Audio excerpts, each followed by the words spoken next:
各位朋友们，大家好，欢迎来到我的频道。今天的任务呢，就是给大家认识一下显卡矿机。我们知道显卡矿机其实它的收入还是比较高的，就是最近呢这个币价跌得比较厉害，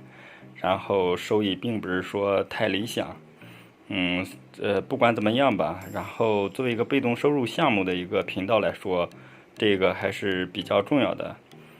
今天的课程呢，非常适合会修电脑，但是对矿机不太懂的朋友们。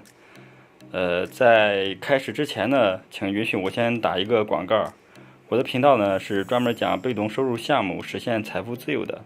如果大家对这个方面感兴趣呢，请点赞并订阅。如果这期视频有帮助到你呢，也请点赞并订阅。你们的支持是我坚持下去的动力，谢谢大家。好，我们开始。首先我们可以看到这个显卡矿机呢，它其实就是一台装有多个显卡的电脑。不过从外观上来看啊，它确实跟普通电脑不太一样。为什么？因为这个显卡矿机的话，它发热量比较大，尤其是在夏天的时候，它这个发热量比较大，温度也高。而这种架子机的话，还是比较容易散热的。你像我们普通家用的这种的塔式主机的话，它这个散热条件不好，并且这个空间也有限。另外呢，也就是这个矿机它有专门的这种盒子式的这个机箱也有，不过夏天确实不太适合它，温度都很高。我们的显卡如果想长时间使用的话，还是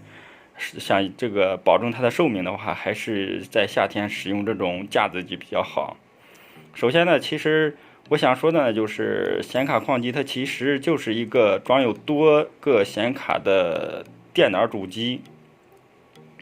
不管它外观像不像，反正它就现在就长这样。然后这个我给大家讲一下它的和普通电脑的一个区别。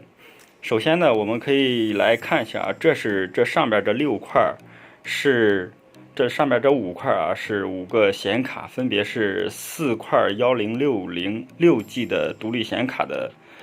独立内存的这种显存的这个显卡，还有一个是 RTX 3060的显卡。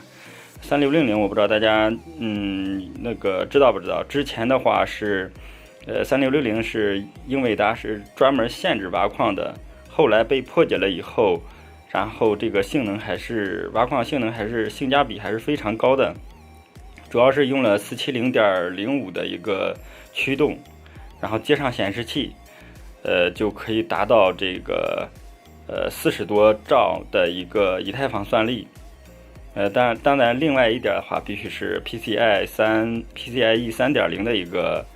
速度才行。好，这个咱们重点还是说这个普通主机和显卡矿机的一个区别啊。首先我们来看一下它的结构。这一块呢是它的主板，这一块是主板，这儿是 CPU，然后内存呢是在这边。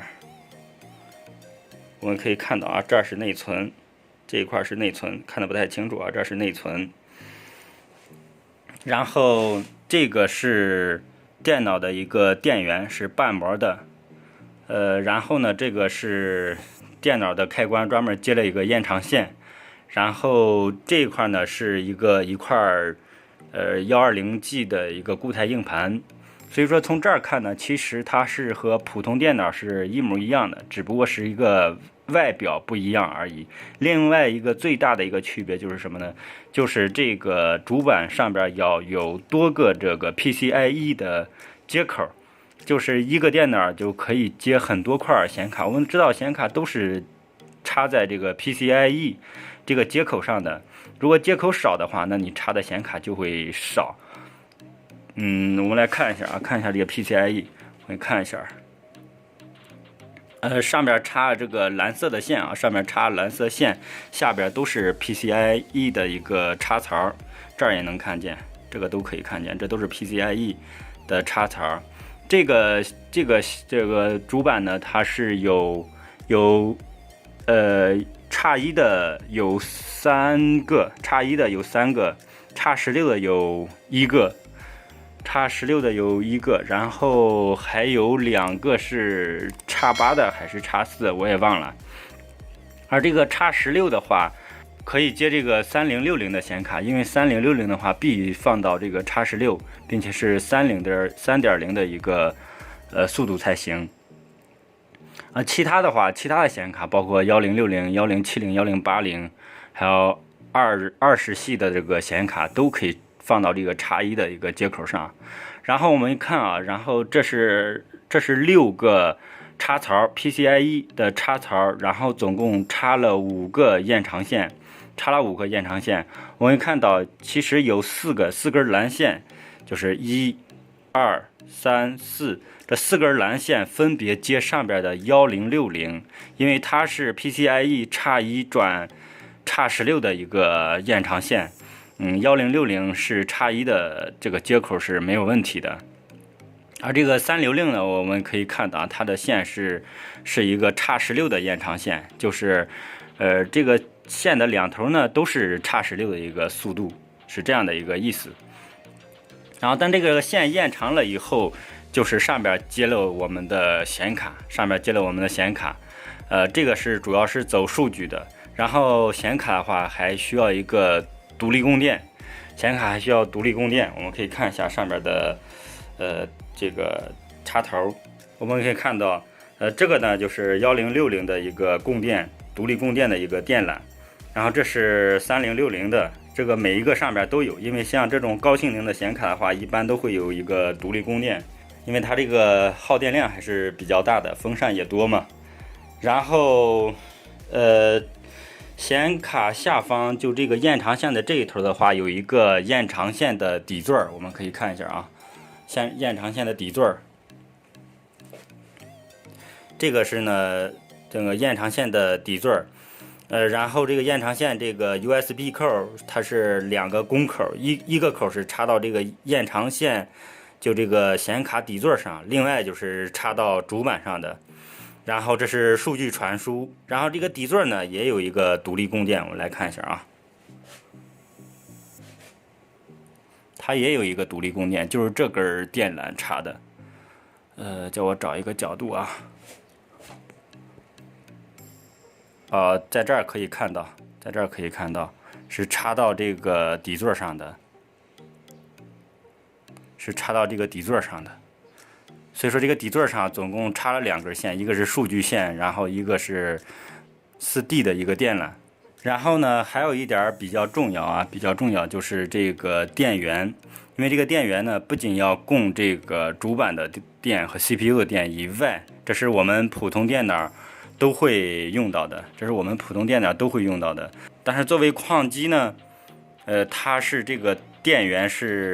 它有一个特点，就是接口非常多。因为第一呢，它要接这个普通电脑就主板上边一些供电以外，还要接多个显卡，因为每个显卡上它都有独立的一个供电接口。另外呢，就是这个延长线这个上边也有一个独立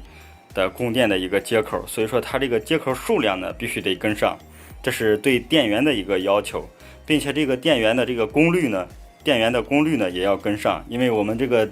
整机下来的话大概有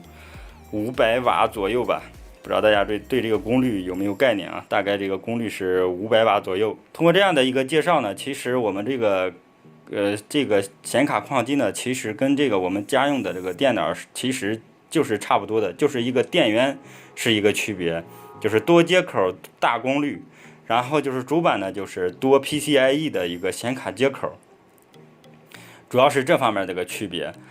其他的呢就是这个3600的一个破解，然后它的话是对驱动有个要求，用这个470.05这个显卡驱动，然后需要外接显示器。不过这个显示器的话，完全可以接一个有卖的淘宝上有卖那种专门模拟出来显示器的那种小接口，是有的。插上去的话，它其实就相当于一个电阻，插上去的话，显卡就认为接上了显示器，是这样的一个意思。不过在这儿呢，我在这个3660上边接了一个这个 HDMI 转这个 VGA 的一个接口，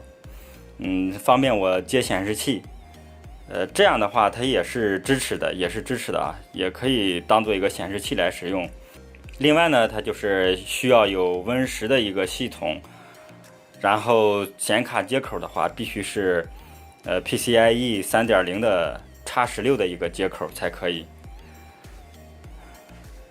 其实呢，这个显卡矿机也没有太多的介绍。如果懂电脑的朋友们呢，